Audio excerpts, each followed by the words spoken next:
Practically humanly impossible అది. కాకపోతే మనకు కూడా అన్ని ఇంత ఇంపార్టెంట్ కేసులు, ఇంత ట్రిక్కీ కేసులు, ఇంత ఇంట్రిగ్యూటింగ్ కేసెస్ ఉండవు. చాలా సింపుల్ కేసెస్ చాలా ఉంటాయి. ఆ కింద టీంలో ఎవరికొరకు ఇంట్రెస్ట్ చేస్తాం వాళ్ళు చేసేస్తారు. అన్ని కేసులు ఆ విధంగా ఉండవు. సో నెలలో 1, 2, 3 వస్తాయి. వాటి మీద ఖచ్చితంగా మనం కాన్సన్ట్రేట్ చేయాల్సిందే, చేస్తాము. Will work out. అంటే కొన్నిసార్లు అసంతృప్తి ఉంటుంది. అంటే ప్రతి చిన్న ఇప్పుడు ఫర్ ఎగ్జాంపుల్ ఈ కేసు నాకు పెద్దగా అనిపిస్తుండొచ్చు. నా పోలీస్ స్టేషన్ వాళ్ళకి వాళ్ళ ఇంటి పక్క వాళ్ళతో పాటు గొడవ కూడా వాళ్ళకి ఇంపార్టెంట్. ఇట్ ఇంపాక్ట్స్ అక్కడ కూడా వాళ్ళు ఏం చేస్తారంటే ఇదే స్థాయిలో వాళ్ళు మనం ఎక్స్పెక్ట్ చేస్తారు. Help, support, action. Humanly it's not possible. అది కరెక్ట్. 9 కేస్ అప్పుడే మీ మదర్ మిస్సెస్ కాలం చేశారని నేను విన్నాను సార్, నిజమేనా అది? కరెక్ట్. దానికన్నా కొద్దిగా మేబీ 1 year ముందు అది.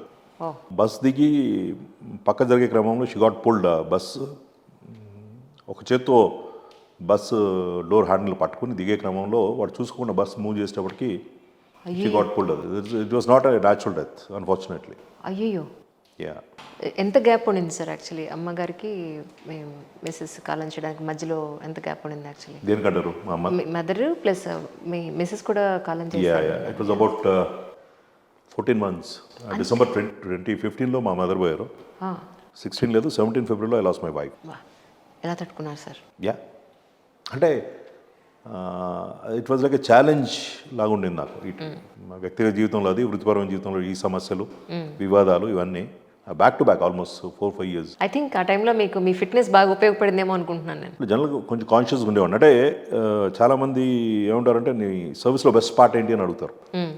చాలా మంది ఏం చెప్తాం, మనం బాగా అచీవ్ చేసినటువంటి టెన్యూర్స్ ఏవైతే ఉన్నాయో, పోస్టింగ్స్, స్టెంట్స్ ఏవైతే ఉన్నాయో చెప్తాం.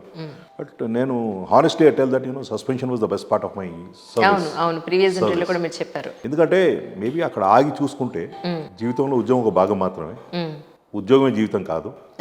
అది కాకుండా మన కుటుంబము, మన బంధుమిత్రులు, మన పర్సనల్ ప్యాషన్స్, హాబీస్ ఇవన్నీ కూడా ఉంటాయి. కాబట్టి ఒక్క క్షణం ఆగి చూసే పరికించి చూసుకుని నన్ను నేను రీఓరియంట్ చేసుకోవడానికి ఉపయోగపడ్డ టైం. కాబట్టి I think I take it that way. ఉపయోగపడింది నాకు ఒక విధంగా. హెల్త్ అండ్ ఆఫ్ కోర్స్ చాలామంది ఏమంటే సడన్లీ వై హెల్త్ కాన్షియస్ అని అడుగుతారు నన్ను. నేనేమంటానంటే because I'm a single parent, I have a bigger responsibility on me. So నా పిల్లలు పూర్తిగా కంప్లీట్గా సెటిల్ అయ్యి వాళ్ళకు స్థాయికి వచ్చే వరకు నేను ఆరోగ్యకరంగా ఉండటం ఇంపార్టెంట్ అనుకుంటాను. That's how I look at it. అది దానికి రకరకాల అట్రిబ్యూషన్స్ చాలామంది చాలా రకాలుగా మాట్లాడతారేమో, కానీ హానెస్ట్లీ నా ఉద్దేశం కూడా ఏంటంటే I have to be healthy because I'm a single parent. ఆడపిల్లలిద్దరికి నేనే అన్ని విధాలు సపోర్ట్గా ఉండాలి. కాబట్టి 2 అమ్మాయిలండి. ఏం చదువుతున్నారు ఇప్పుడు? పెద్ద పాప షీ మూవ్ 2 years, మాస్టర్స్ అయిపోయింది, she got married and she's working there. చిన్న పాప ఇంజనీరింగ్ అయిపోయి 1 year ఇన్ఫోసిస్లో పనిచేసి now she joined MBA in Coimbatore Amrita business school. Amazing. What do you do for your fitness sir? Fitness నేను I walk, workouts, exercise, food జాగ్రత్తగా ఉంటాను నేను. By default ఏంటంటే as we start ageing up body metabolism తగ్గుతుంది మనకి. I don't think so మీరు చాలా fit ఉన్నారు యాక్చువల్లీ. అంటే ఇంకొక కారణం కూడా ఏంటంటే యూనిఫామ్లో ఉంటాం కాబట్టి we can't effort to go out of shape. చాలా మంది పోలీసు వాళ్ళని చూస్తే ఒక బ్యాడ్ ఒపీనియన్ ఉంటుంది, నేను దర్ అవుట్ ఆఫ్ షేప్ అనో, ఫిట్నెస్ లేదనో. అండ్ మా వెరీ నేచర్ ఆఫ్ వర్క్ కూడా ఫిట్నెస్ అవసరం. రూమ్ ఇంటర్వెన్షన్స్, చేజింగ్స్ ఇవన్నీ ఉంటాయి. కాబట్టి ఆఫ్ కోర్స్ స్థాయి పైకి వచ్చాను కాబట్టి ఫీల్డ్ యాక్టివిటీతో నాకు టచ్ తగ్గింది. స్టిల్ యూనిఫామ్లో ఉంటాం, ఫిట్గా స్మార్ట్గా ఉంటాం అవసరం అయితే అనుకుంటాను. మా రోజుల్లో లేదు, కానీ ఇప్పుడు వచ్చిన కొత్త జనరేషన్లో యంగర్ జనరేషన్ పిల్లలు చాలామంది they make a conscious effort to be fit. అందంగా కనపడతాం కదా యూనిఫామ్లో ఉంటే, ఫిట్గా చూసే వాళ్ళకి కూడా ఒక మంచి అభిప్రాయం కలుగుతుంది. ఇట్స్ నాట్ అందం అంటే నాట్ అన్ డిఫరెంట్ పర్స్పెక్టివ్. చూసే వాళ్ళకి అరే he's fit and able, he can do, he can help, he can act. That's what. ఇప్పుడు చాలా మంది జనరల్ పబ్లిక్ కొంతమంది డిపార్ట్మెంట్లో ఉన్న వాళ్ళని చూసినప్పుడు ఇంత బొజ్జ వేసుకుని ఇంతలా ఉంటే వీళ్ళు ఎలా పరిగెట్టగలుగుతారు, ఎలా అసలు డీల్ చేయగలుగుతారు ఇష్యూని అన్న పాయింట్లో చాలా మంది మాట్లాడుతుంది. కాబట్టి I think younger generations last 10-15-20 years నుంచి చూస్తే చాలా మంది they are making conscious effort to be fit and active. Correct. That is the best part of it. అది ఆఫీసెస్ కూడా ఎంకరేజ్ చేస్తున్నారు, దానికి కొన్ని ప్రోగ్రామ్స్ డిజైన్ చేస్తున్నారు. ఎవరైనా చేసినా కూడా మన సొంత ఎఫర్ట్ లేకపోతే వీ కెనాట్. కరెక్ట్. మేడం కాలం చేసిన తర్వాత యాజ్ ఎ ఫాదర్గా అంత ఈజీ అనిపించిందా సార్ పిల్లల్ని? కష్టం అంటే నా వ్యక్తిగత అనుభవం ఏంటంటే both are girl children. My younger child was టీన్స్లో ఉండింది. Maybe that is the most important crucial phase of life where girl needs a mother. నేను కొన్ని బాధ్యతలు తీసుకుని చేయగలుగుతానేమో, but this is no replacement. Nothing like mother. Father లేని సందర్భాల్లో mothers they can groom the children better. Exactly, I accept it sir. It's a fact. అది తరాల నుంచి చూస్తూ వస్తున్నాము. నాకు కొన్ని పరిమితులు ఉంటాయి as a father. They are girl children. Fortunately I have few cousins those who have taken up really. Mother పాత్ర తీసేసుకుని అన్ని దగ్గరుండి వాళ్ళ నుండి చూసి కొన్ని సందర్భాల్లో వాళ్ళు కమ్యూనికేట్ చేయలేకపోతే వాళ్ళతో మాట్లాడి నాకు చెప్పి నన్ను గైడ్ చేశారు కాబట్టి I'm so thankful to them. It's a challenge. ఇప్పుడు పిల్లలిద్దరిని సెటిల్ చేసిన తర్వాత ఆల్రెడీ పెద్ద పాప మ్యారేజ్ చేస్తారు, సెటిల్ అయిన తను, చిన్న పాప కూడా మ్యారేజ్ చేస్తే వాట్ అబౌట్ యువర్ కంపానియన్షిప్ అంటే ఏం చెప్తారు? చాలా మంది ఏమడుగుతారంటే why don't you pick a partner అని మూవ్ అని చాలా మంది అడుగుతాను. బట్ నేను ఏమనుకుంటానంటే మా పిల్లలు ఎటుగానే ఏజ్ కాబట్టి మూడో వ్యక్తి వచ్చి ఇప్పుడున్న పరిస్థితుల్లో పిల్లలకి నాకు మధ్య ఎవరు అవడం నాకు ఇష్టం లేదు. It's a fact, very honest about it. So కొన్ని విధాలు కొన్ని సిచ్యువేషన్స్ నాకు ఇబ్బందికరంగా ఉన్నప్పటికీ కూడా I decide to take it. అది వద్దు, ఇంకెవరొద్దు, పిల్లలు ఇంపార్టెంట్, పిల్లలకి నాకు మధ్య ఎవరు రావడం ఇష్టం లేదు కాబట్టి ఐ యాక్సెప్టెడ్ ఇట్. అది ఆ కంపానియన్షిప్ అంటే ఐ డోంట్ నో, ఇప్పటికైతే ఏం లేదు యాజ్ ఆఫ్ నౌ. బట్ నా ప్యాషన్ ఏంటంటే వన్స్ సూపర్ యాన్యువేట్ రిటైర్ అయ్యి పిల్లలు సెటిల్ అయితే my passion is to travel, read, write, music and childhood friends. ఈ 4-5 విషయాలు నాకు చాలా I'm very passionate about it. School friends are like just amazing. ఎందుకంటే they are not friends by choice, they are friends by chance. అంటే పెద్దగా అయిన తర్వాత ఎవరేమవుతామో తెలియకుండా చేసే స్నేహాలు, ఎటువంటి ఎక్స్పెక్టేషన్స్ ఉండవు. ఇప్పుడు మనం స్నేహితులను ఎంచుకుంటే కనుక we try to make a partner. అతనికి నాకు కామన్ ఏంటి, బుక్సా, మ్యూజికా, ప్రొఫెషనా, ట్రావెల్ ఏదో ఉంటుంది, అంతర్లీనంగా ఉంటుంది ఓపెన్గా చెప్పకపోయినా. బట్ చిన్నప్పుడు స్నేహాలు అలా కాదు. So such a beautiful. నేను ఐ కీప్ ఇన్ టచ్. మేము మా స్కూల్ గ్రూప్ చాలా యాక్టివ్గా ఉంటాం. మేము we are about 80 people. 80 2 sections. But at one phone call within hours of notice of few hours మేము 25-30 మంది ఈజీగా కలుస్తాం. మేము అట్లాగే ఎవ్రీ 1 or 2 yearsకి మొత్తం ఎంటైర్ క్లాస్ కలిసే ప్రయత్నం చేస్తాం. కొంతమంది అబ్రాడ్ ఉన్నారు కాబట్టి వాళ్ళకు కూడా ముందే నోటిఫై చేసి వాళ్ళు ప్లాన్ చేసుకునే విధంగా అక్కడికి ఉంటే వాడుతూ ఉంటే అన్ని మర్చిపోతాం కాసేపు.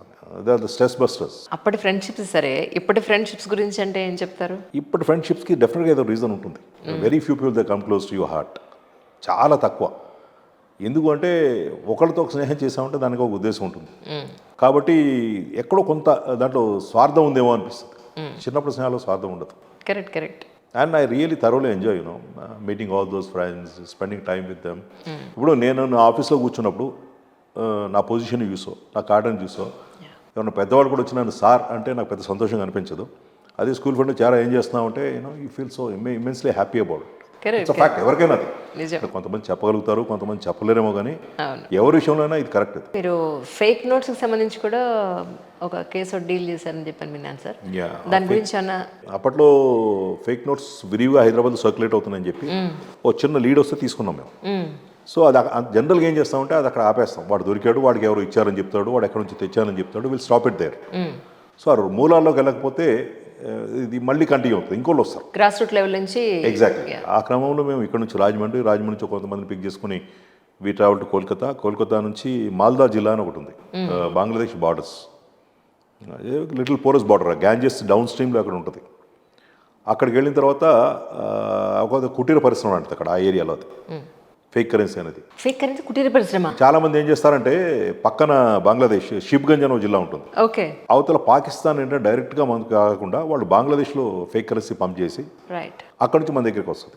ఎంత సింపుల్గా ఉంటుందంటే వాళ్ళకి మనుషులు కలవకుండానే ఒక చిన్న ఖర్చులో ₹1,00,000 జెన్యూన్ కరెన్సీ వీళ్ళు అటు పడేస్తే వాళ్ళు అవతల నుంచి ఇంకో 2 lakhs ఫేక్ కరెన్సీని పడేస్తారు. అంత నమ్మకం.